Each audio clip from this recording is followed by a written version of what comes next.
Bonjour à tous, dimanche c'est l'hippodrome d'Auteuil qui nous accueille, c'est le dernier dimanche de l'année sur l'hippodrome de la Butte-Mortemart et on va analyser le prix Jean Lemain avec Patrick Vaugelin. Patrick, bonjour.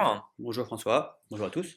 Donc c'est un steeplechase pour chevaux de 5 ans et plus sur la distance de 4300 mètres et Patrick n'a pas fait les choses à moitié pour cette dernière course, il a 3 bases à vous proposer. On commence tout de suite avec le 7 Tip Top Ville, deuxième du prix Cacao. Oui, effectivement, c'est la course référence de cette épreuve. C'était sur le tracé en question. C'est un cheval qui aime le terrain lourd.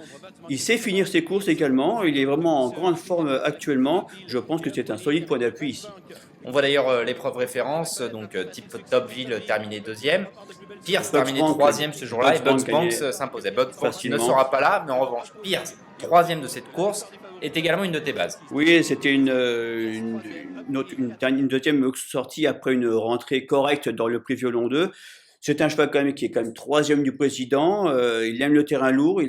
Il sait finir ses courses, même si là il est un peu coincé, mais bon, je pense qu'il manquait encore d'une course. Là, je pense qu'il va fournir vraiment sa bonne valeur et même il peut peut-être gagner. Il était troisième de cette épreuve en 2012. Oui, exactement. Donc, Philippe Carburgi le connaît bien. Il faut savoir quand même qu'il a changé d'entraînement depuis cet été, mais visiblement, il n'a rien perdu de ses qualités.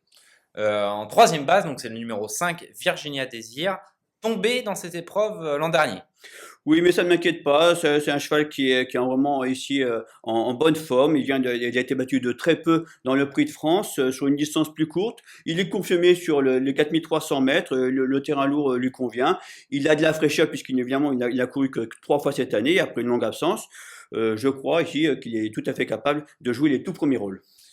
Ton coup de cœur dans cette épreuve, c'est le numéro 8, un mix, qui vient de remporter une belle épreuve, même s'il s'est baladé dans une épreuve pour AQPS. Oui, j'ai un peu hésité, j'ai failli le mettre en tête, mais bon, le fait qu'il n'ait que 5 ans, qu'il puisse manquer d'expérience, ça m'a un peu refroidi. Mais franchement, je pense que c'est un cheval. Ah oui, je pense vraiment que c'est un cheval qui va réussir à ce niveau. Il peut même gagner, ça serait pas pour moi une surprise. Mais bon, le manque d'expérience m'a fait quand même le placer qu'en quatrième position. Mais franchement, j'y crois et il va réussir à ce niveau, c'est sûr.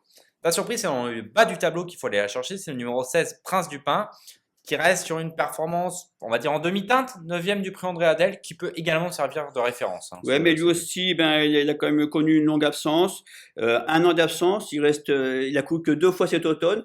Bon, on peut considérer qu'il va avoir progressé sur sa dernière course, qui était, on va dire, très moyenne. C'est un cheval de terrain lourd. Il a déjà réussi par le passé à ce niveau. Il a gagné le prix André Adel en 2010. Donc, c'est une possible révélation. Non, pas révélation, mais plutôt une possible un outsider intéressant, je pense. Le 17, Lord Villesse, c'est ton impasse dans cette épreuve. Voilà, c'était dur la dernière fois, ça va être dur encore cette fois, je pense. Il était à 77 contre 1 la dernière fois, il n'a rien montré. Bon, à moins d'un miracle, je pense pas quand même qu'il puisse terminer dans les 5 premiers. Allez, on aborde ta sélection. Donc en première position, tu as placé le 7, Tip Top Ville, on en a parlé. En deuxième position, le 6, Pierce. Troisième position, le numéro 5, Virginia Désir. Quatrième position, un mix. Les 4, c'est fait. En cinquième position, tu as placé l'As, Sidi Bouknadel. Oui, le top weight de cette épreuve, qui l'an dernier allait avec les meilleurs. C'est un bon cheval, c'est sûr que c'est un bon cheval. Et j'avoue que si j'avais pas lu l'entraînement dans Paris Turf, je ne l'aurais pas mis. Mais Jean-Louis Guillochon m'a vraiment réchauffé, on va dire, parce que sa dernière course était vraiment décevante. Voilà. Mais c'est un cheval qui a de la qualité, c'est sûr. Hein. Il a fini deuxième du prix Peau d'Or cette année. La distance ne lui pose pas de problème. Son entraîneur est plutôt confiant. Je pense qu'il faut le reprendre. Mais parce qu'il a quand même prouvé aussi qu'il portait bien le poids. Et là, 72 kg et demi, c'est quand même quelque chose. Mais il porte déjà le poids. Donc j'y crois. Là ensuite, le numéro 14, Hawk the Talk, qui court une semaine, beaucoup couru cette année, mais il fait toutes ses courses quasiment. Oui, bon, et puis il a fini 5e du prix Cacao. Bon, il est en pleine forme. Bon. À cette période de l'année, semaine, on est obligé d'y croire. Oui, mais à cette période de l'année, la forme prime la classe. Il aime le terrain lourd. Bon, il n'y a rien à dire. Bon, ça me semble difficile pour être dans les 2-3 premiers, mais bon, être 4-5, c'est typiquement le cheval qui peut terminer 4e ou 5e. Exactement. Ensuite, le 10, sous-officier, qui vient de remporter un cross, enfin, qui a remporté en octobre un cross. Oui. Voilà, qui revient en steeple. Oui, on va dire qu'il a emprunté des chemins de traverse pour revenir dans cette catégorie. Mais bon, c'est un cheval qui a connu un passage à vide. Il revient bien.